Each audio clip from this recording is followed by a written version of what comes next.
Have you ever wondered why people keep repeating a behavior, even when it becomes self-defeating? Hi, I'm Dr. Bruce Ballin, a psychiatrist working with the PGIO, Problem Gambling Institute of Ontario at CAMH. Welcome to the second episode of our series regarding behavioral addictions. There's been a common belief that it is only drugs that people become addicted to. These days, science is showing us that we don't need to be using drugs to be addicted. The key to that mystery includes many biological, psychological, social, spiritual, and cultural factors. Today's episode will look at some of the biology implicated in behavioral addictions. In other words, we will be exploring your brain on gambling, shopping, eating, sex, internet, gaming, and more.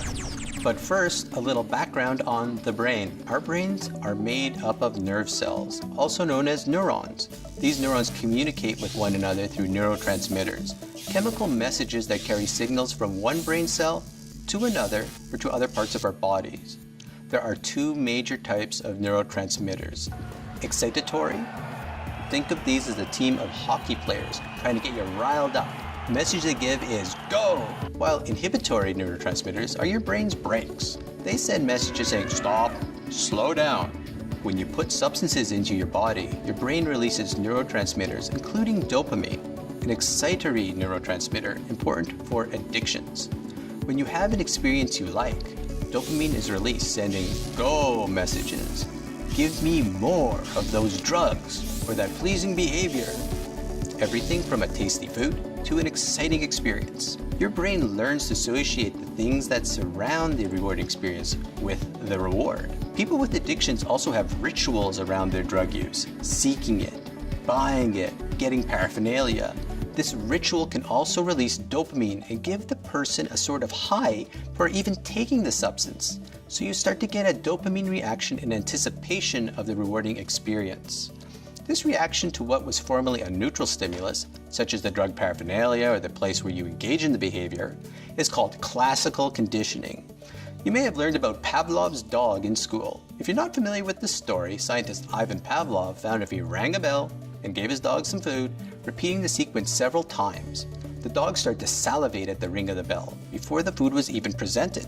Of course, human beings are much more sophisticated, but conditioning can work in a similar way. Let's say Harry goes to the casino and wins big time at the slots for a few times. The next time he goes to the casino, the slot machines act like a cue and he starts getting quite excited. Then he starts gambling and his brain releases dopamine and other reward chemicals. Dopamine helps us to remember when something was really, really good. This leads to what we call chasing the high. Like a person who won a big jackpot. Wow, I feel so great. I won a lot of money and I want to get that feeling back again. These chemicals affect our brains, making us want to return to the activity again and again, just like with drugs. The same process can happen with shopping, eating, internet porn, and a range of other behaviors. Of course, not everyone who gambles, shops, eats, or watches porn gets addicted. There is some evidence that some people may be more sensitive to cues. Also, as we talked about in our last episode, people who become addicted often have risk factors, such as having another mental health issue or having experienced trauma. We'll explore this and other issues as we continue our series. If you or someone you know might need some support, find out more at problemgambling.ca.